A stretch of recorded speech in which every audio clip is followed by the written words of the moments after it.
Happy Manic Monday, my Move the Chains podcast audience. How are we doing today? Not as good as I highway to hell. SummerSlam 98. Woo! Feeling good. What an absolute ass beating last night by the Eagles. Holy shit. I'll get to that game in a second. I want to touch on a couple other games that I noticed yesterday. But I just want to start off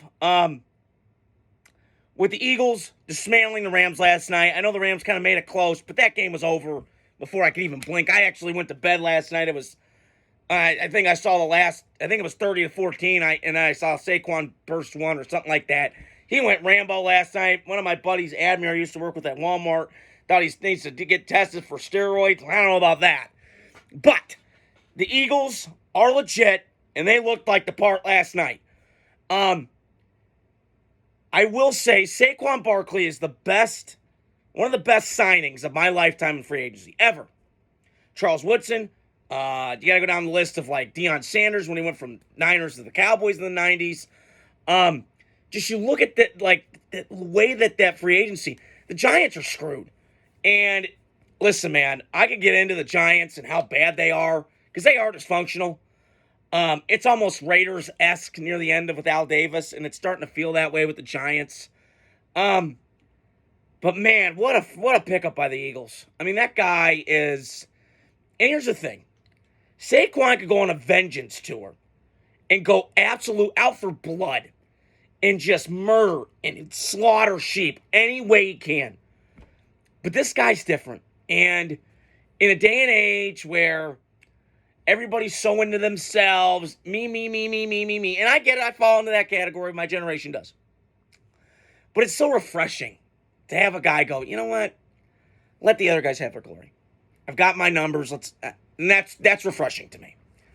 But the Eagles last night, to me, proved, yeah, they're going to the Super Bowl. They, to me, are in that bubble right now. I have to put Green Bay in there. I think Green Bay, I'll get to that game in a second. They're close.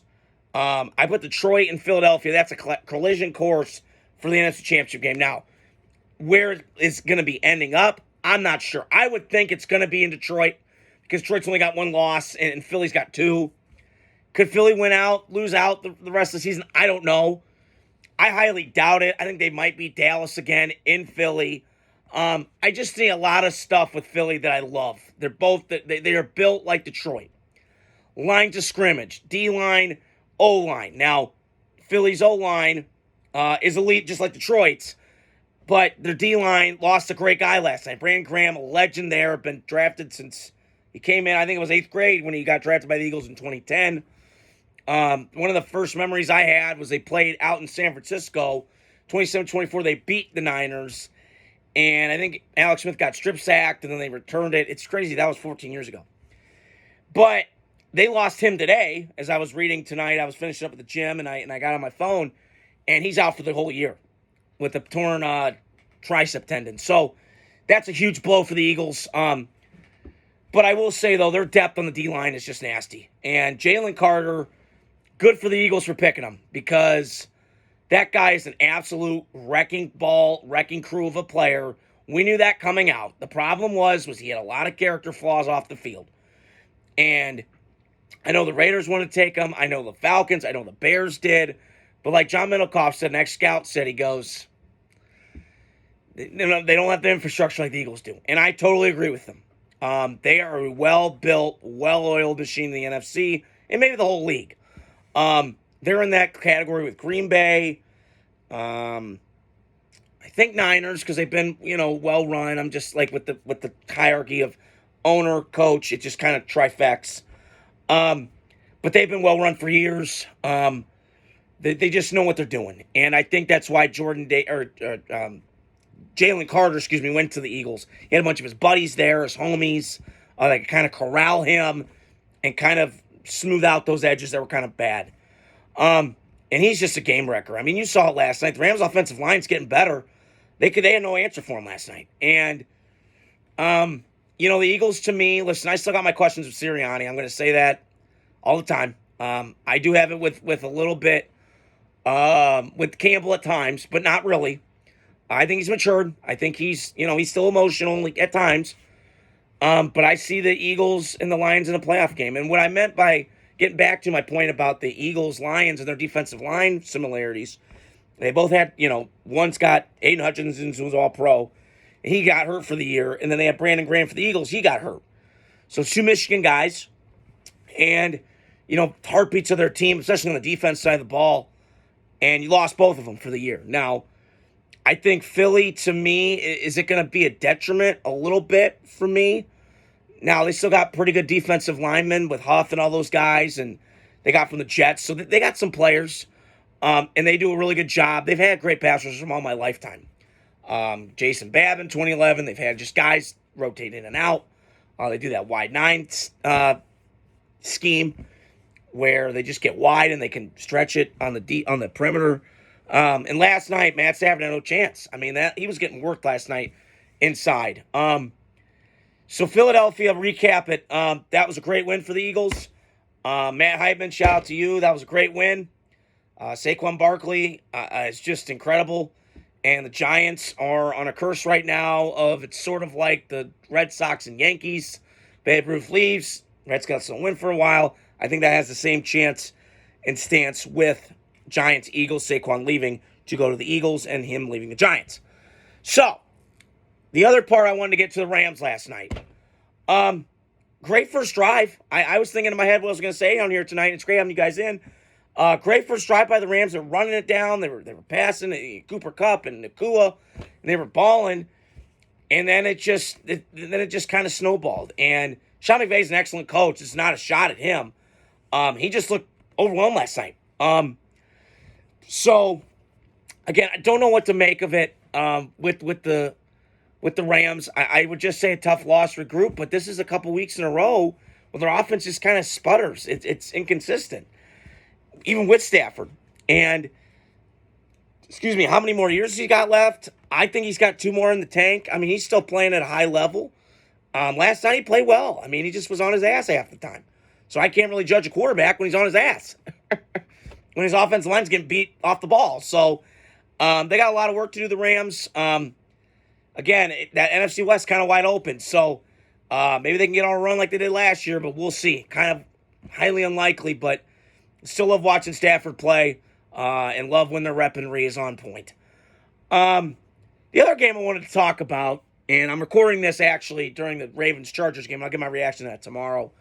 Chargers, I think we're up 7-0 from a Herbert touchdown. Shout out to Herbie.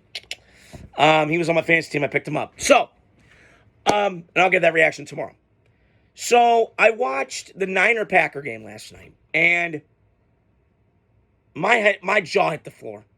That first drive, first play of the game, Josh Jacobs broke off a huge run.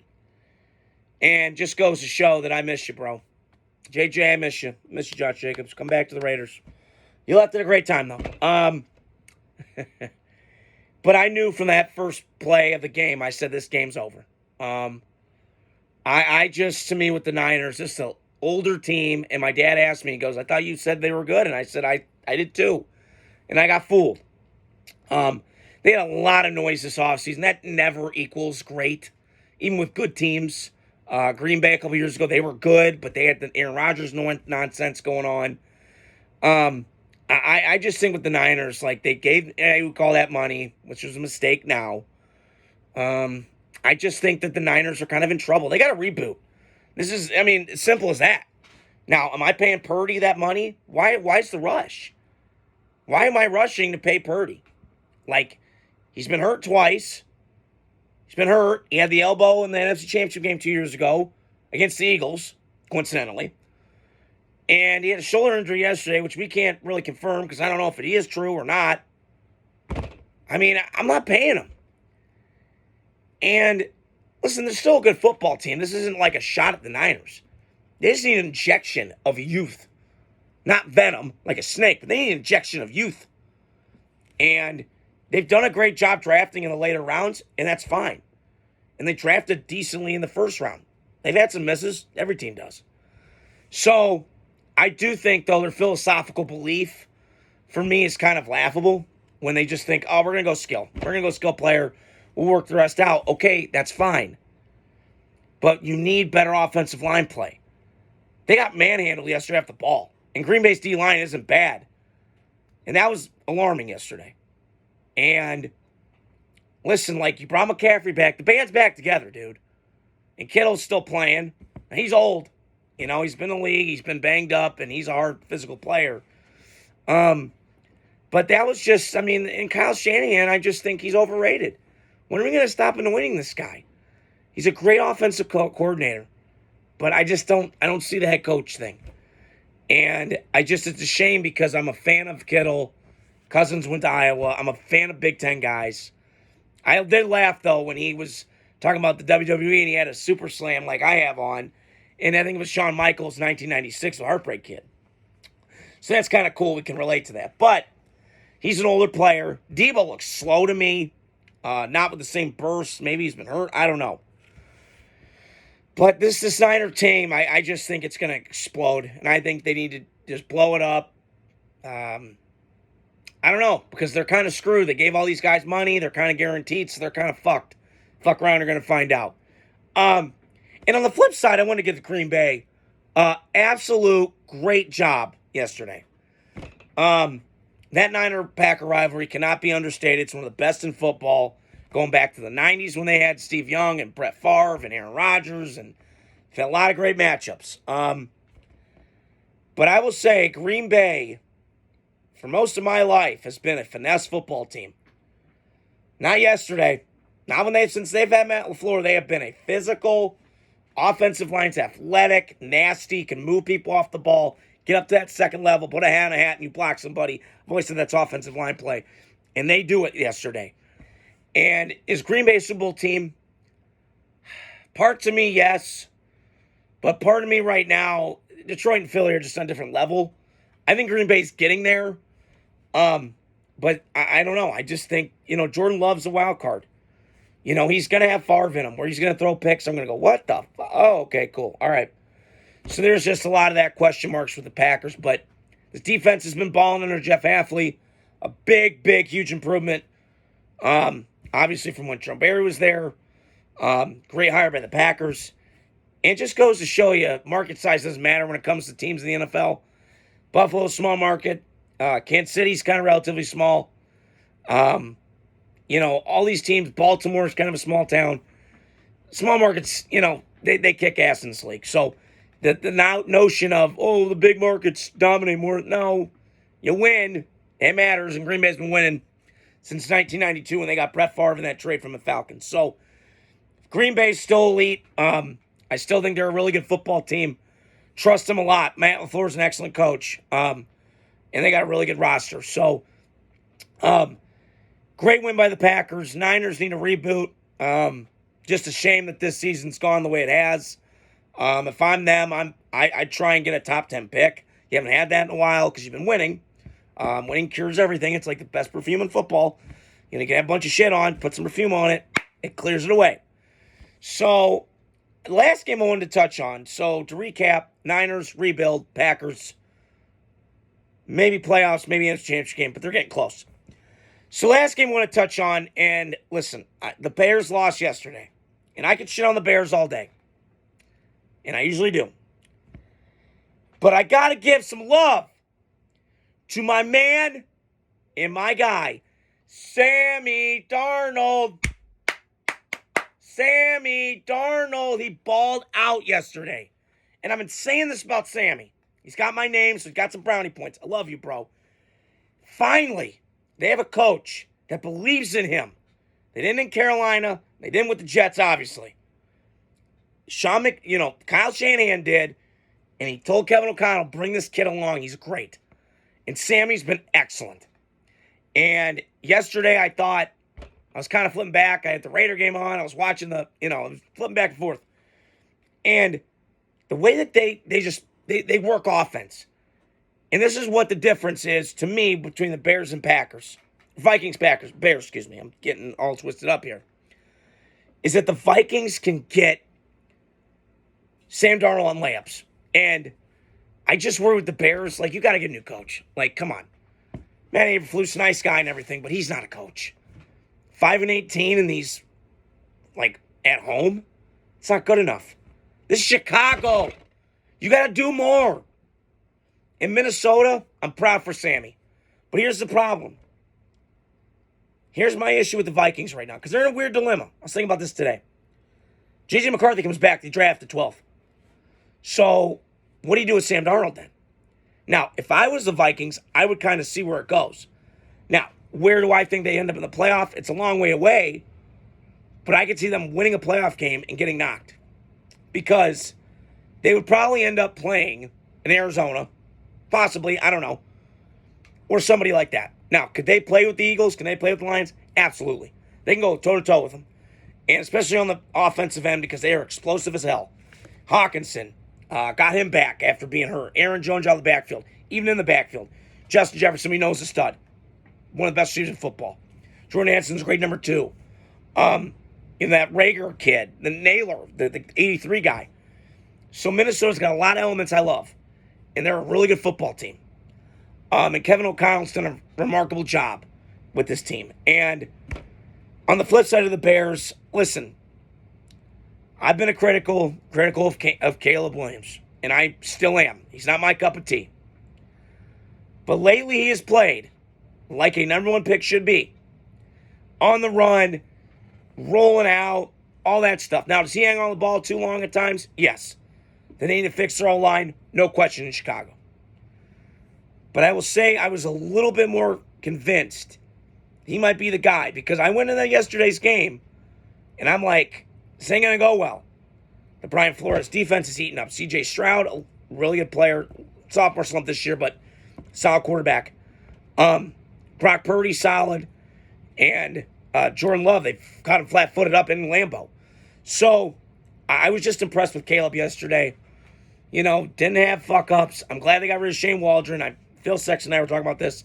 That was the right move to do.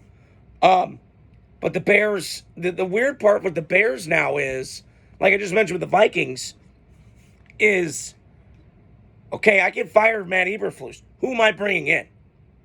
Because there's not like a lineage of a pie chart of who you go to in terms of organizationally. The Bears are just poorly run. They've been my whole life. And it started with McCaskey in 12. I mean, it's just been a joke. And it's a shame because I got family in Chicago and I want them to do well. You know, I shit on them. But I want the Bears to win. I think the NFL is better when they got these big markets. You know, New York and Chicago winning. So, I just feel like if the Bears hire anybody, now, could they hire Vrabel? I would think it makes sense. Tough, Big Ten guy, fits it to me. But I highly doubt it because I don't trust Kevin Warren's your president. And he's the same jag-off, like I mentioned last week, to cancel the Big Ten. So what coach wants to go there? But the recap on that Bears game, Vikings are elite. They're a really good football team, well coached. Flores on defense, Kevin O'Connell, the coach and the play caller, drawing up stuff for Sam Darnold in this offense. Bears did a lot of good things yesterday, but I just think they're not well coached. I think Eberflus has lost the locker room, and just not a lot of good things in Chicago, despite Caleb Williams playing well. So, hope you guys are doing well on this Manic Monday. I'll give you guys my reaction tomorrow to the Ravens-Chargers game. I'm about to go finish watching that right now. Like I always say in my videos, hit the like, subscribe, share button. Stay tuned throughout the week. I got more content coming out. Happy Thanksgiving to everybody, and I'll talk to you guys soon.